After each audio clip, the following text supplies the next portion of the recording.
Good evening, live from the Royal New Zealand Yacht Squadron, the new home of this America's Cup. And tonight, New Zealand's on top of the world, and rightly so. The Everest of the yachting world has been conquered. The day, of course, belonging to Team New Zealand and all those New Zealanders bewitched by the magic and the colour of one of our most remarkable sporting achievements. And you can see they're still a bit bewitched behind me there. The party at the Royal New Zealand Yacht Squadron is going on unabated. Now you can probably see behind me the party continuing.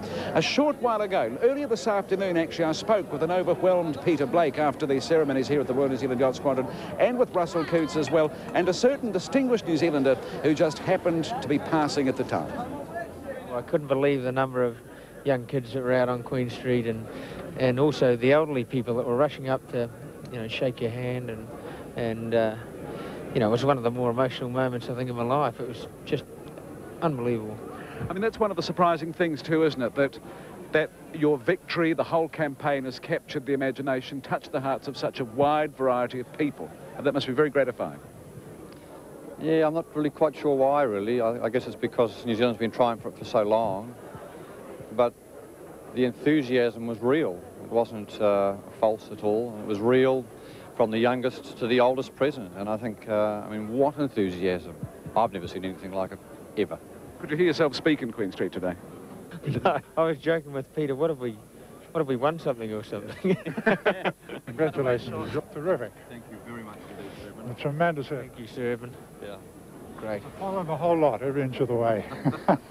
Dame Catherine made the suggestion on the day of victory that your achievement, your victory in San Diego, was the most significant event in New Zealand's history since Everest. Do you think it was? Well, I mean, climbing Everest was, I think, you know, it's a very, very different sort of exercise altogether. And I'm not a mountain climber, so I would have trouble really relating it. But I guess from the general public's perception of difficulty, level of difficulty, it was pretty hard. What do you think? I think the winning the American Cup was certainly probably the most fantastic thing that has been experienced in my lifetime in New Zealand, including the ascent of Everest. Including the ascent of Everest? Yes. Peter Mulgrew once said of you, and I've heard him say of you, you had an extraordinary capacity to be able to carry big weights up huge inclines for a very long time. Do you think he's got a bit of that? Do you think these two have got a bit of that? Well, I'm sure they have. The thing that's really impressed me is the organisation of Team New Zealand has been absolutely fantastic. And the individuals have been wonderful, but the overall organisation really has been enormously impressive. It really has. I think that's what all of us have admired more than anything, is the way you work together as a team, and you've just gone ahead and achieved. Thanks. Yeah, thank you very much. That's very nice to hear. We've actually enjoyed it on the way through, which is, you know, half of the thing too. Of course, Sir Edmund has come to mind to you before in America's Cup campaigns. Oh, that's right. I can remember in 1992 when we had our backs against the wall, and we're up against El Moro, and somebody from New Zealand, I'm not sure who they were, sent an ice pick with Hillary on it, and it just was the symbol that the team looked to and said, you know, we've got to really battle this thing hard. And I still remember that, and I still actually remember it, you know, throughout this campaign. Did you get this kind of reception when you came back to New Zealand in 1953? Did you get a parade up Queen Street like this? No, it wasn't quite like this. I mean, we arrived back in the flying boat, and there was a big crowd there, according to standards in those days. And, you know, I'd seen big crowds by then in London and New York and all over the place. But it was most frightening for me was arriving back in Auckland. These were my own people. They knew who Ed Hillary was, a pretty ordinary character from Papakura. And it was more terrifying for me, I think, arriving back in Auckland than it had been even in the middle of London. I suppose you fellows are facing some terrifying prospects too, which is that you're going to be very much superstars now. I mean, they're going to have to get used, aren't they, to a special kind of public life, I suppose. Oh, they'll adjust to it, no trouble. No worries at all? No. I'm not sure, Paul. I mean, it is different. Oh, the reception we got, as I said, was just, I couldn't believe it. I think both of us were just standing there in shock as we were going down Queen Street. My knees were shaking at the end of that today. And, you know, I hadn't had anything to drink much or anything, and just from the emotion of the whole thing. I don't think, though, it will change anyone much at all. Did you need to feel that appreciation, do you think, to complete the winning in a way? Did you need to have that today? I think it certainly helped finish it off in a very nice way. I guess it'll be even further reinforced tomorrow and the next day. I mean, Auckland, yeah, Auckland does go for yachting events. It'll just be interesting to see, you know, if we get a similar reaction from Wellington. I'm looking forward to going to Dunedin, actually. That's where I went to school, and it's going to be interesting to see what sort of reaction there is down there. So what do you think, Sir Edmund? Does it compare with the ascent? Oh, sure it does. I think the things have changed so much over the 42 years since we climbed Everest. Competition is so much tougher, and the ability of the individuals is so much higher than it was in my day. We were really a bunch of beginners 42 years ago. These are remarkable people. They are remarkable people. Remarkable people indeed, and a remarkable man, Sir Edmund Hillary, who popped along today. And there's the America's Cup. You see it there in all of its splendid glory, with the names of the victors over the years inscribed on the bottom. And that cup is standing under spotlights now right inside the Royal New Zealand Yacht Squadron, surrounded by a great number of celebrating people, as well they ought to be. Still to come tonight on this homecoming special, we're going to have a look at today's great celebrations through the eyes of the international media. We're going to speak also to the team behind Team New Zealand, the partners of our victorious yachtsmen. They're in a couple of minutes. From the crime on New Zealand streets. Some old dear's going to get killed if this carries on, so Cord, the America's Cup again, glimmering, brilliant silver.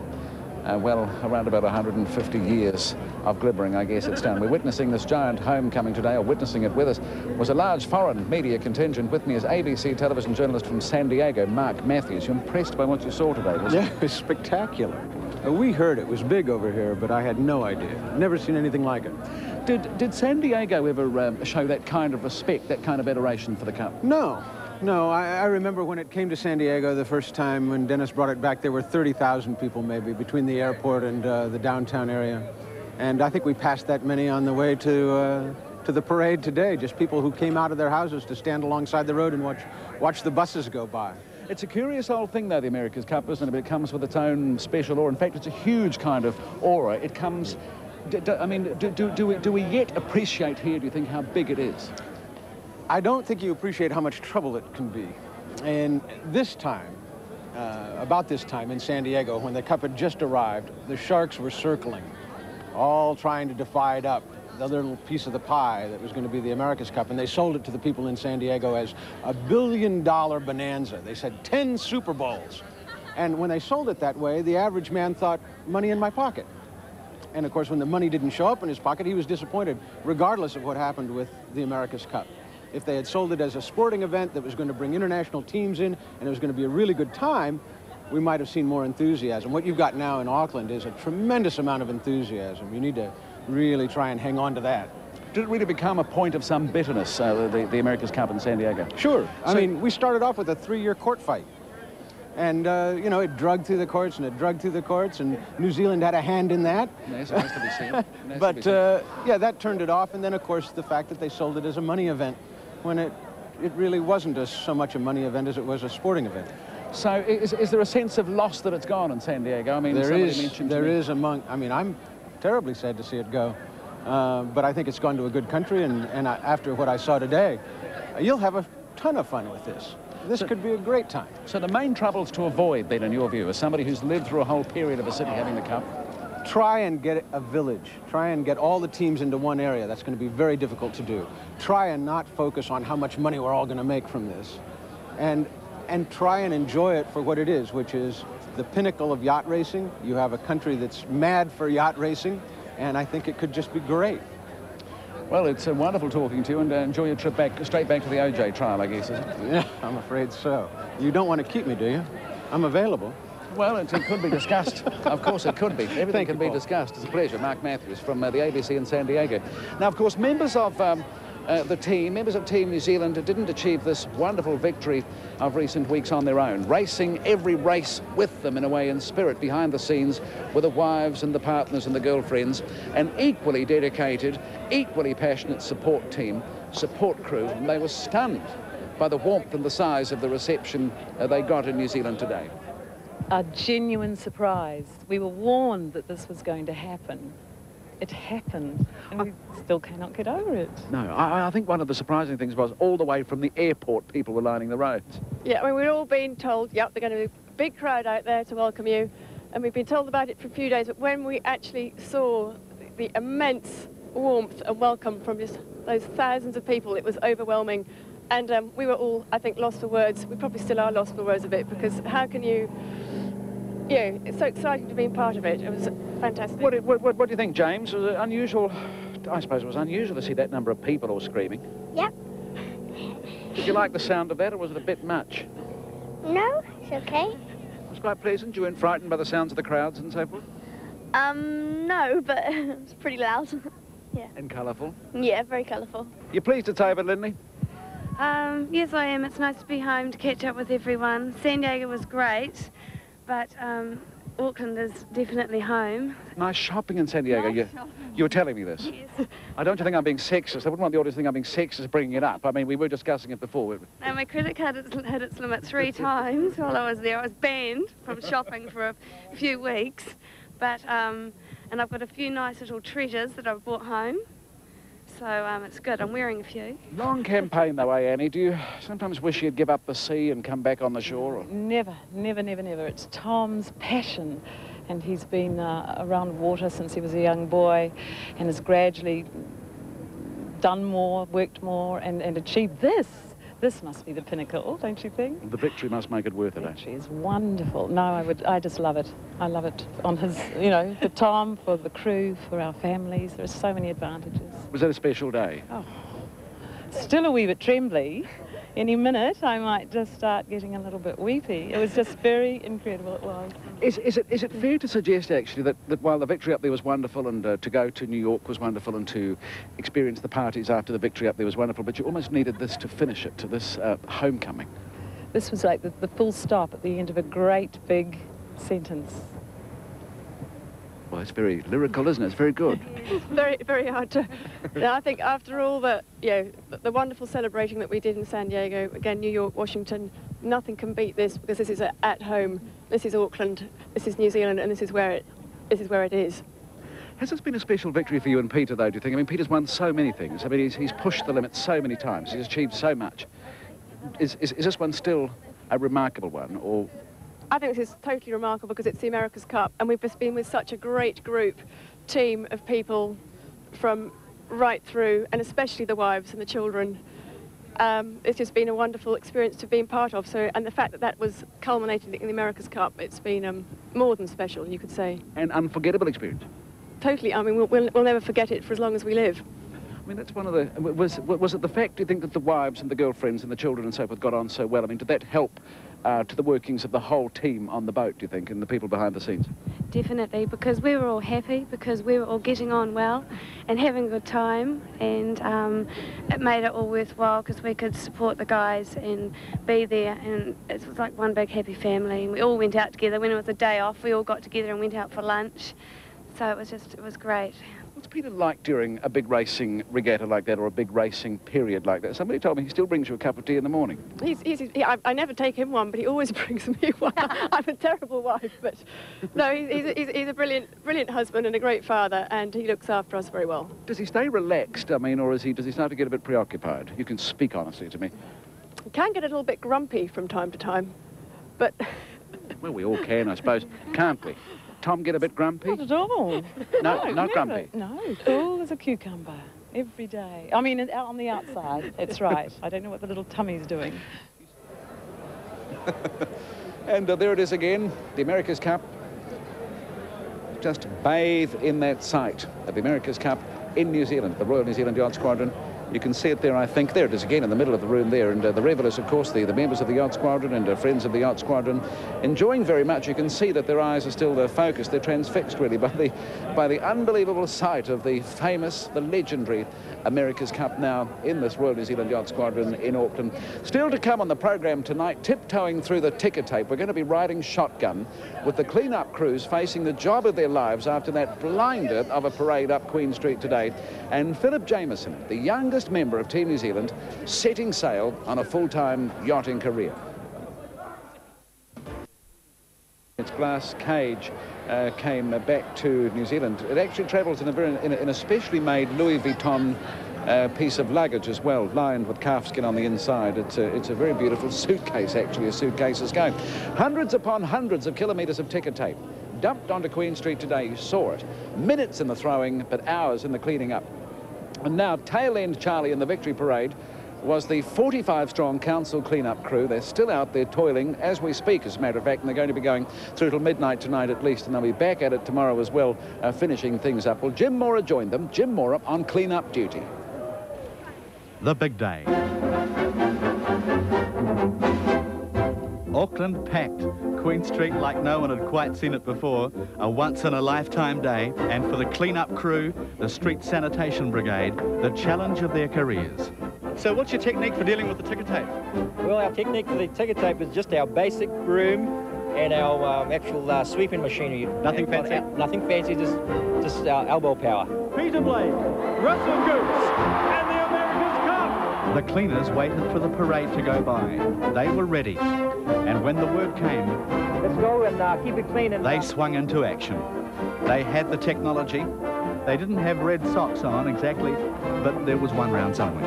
This is absolutely fantastic. They didn't share the limelight. It wasn't the glamour job of the day, but someone had to do it. You're making progress. I certainly am, I try. And they're good at it. They had a bit of ticker tape fall on them, but only the residue. It's not that they're unsung heroes exactly. The battle for the America's Cup wasn't won on the clean streets of Auckland. But if it wasn't for the work these guys are doing today, it'd be pretty tricky navigating through town tomorrow. And it's a job that has the odd perk. What's the most valuable thing you've ever found, Calvin? $20. So there are perks to the job? Oh, yeah. Shouldn't be saying this, eh? All the children knew who the Dusties were. Peter Blake and Russell Coots slowed down long enough to autograph Rex Hopper's shirt. With a bit of luck, Peter Blake will let you clean up after the next event. Oh, yeah, he might. A good-sized forest must have made the ultimate sacrifice, judging by the ticker tape. There was ticker tape for Africa in Auckland, and enough for a couple of other continents as well. Oh, man. Well, the sea was going to be a hell of a mess, and it is. What was your favourite bit? When the things came out and the streamers. Are you going to cover Holly completely, or are you just going to leave her head out of it? Leave your head out of it. And when the job looked just too huge for the clean-up crew, people started giving them a hand. Hey, that's very good of you guys. What school do you go to? St. Andrew's Christian School. 13 months old. He's never seen such a great mess in his life. Nothing, anything like this in his life. Not even birds. So while most of us were seeing this, the rear guard today had a different view. But they didn't mind, although they wouldn't want to do this every day. Man, that's the biggest job we've ever done. Yes, something is there, and what we can see again is that America's Cup, and look at those people standing there still with an air of some disbelief about it. Now, tonight we're coming to you live from the yacht squadron, as I've been telling you, and the youngest person on that team New Zealand was Blake Snipper. He's become known as Blake Snipper, the youngest member of Team New Zealand, 17-year-old Philip Jameson. He was given his big yachting break by Team Supremo Peter Blake, and he's repaid Peter Blake's faith and confidence with good old-fashioned hard work. And his task was to pilot the high-powered chase boat. But he wasn't beyond fetching some lunches for the crew as well, and just as important, he wasn't beyond keeping in touch with his mum every couple of days. At least we understand Mum wrote letters every couple of days. So absolutely. Oh, did she? Oh, yeah, yep. Got plenty of letters from Mum. And I don't think there's anything too, I mean, you wouldn't need to be ashamed of being homesick from time to time if you were. No, I kept in touch. It was brilliant. We didn't get any letters in return, Paul. Oh, did he phone up a bit? Oh, yes, we got the phone calls. Not the world's greatest letter writer, so... No, well, there was much to do. Yeah. Tell me that wonderful story again about how this came about. You were hanging around. I mean, yachting, you feel it in your blood.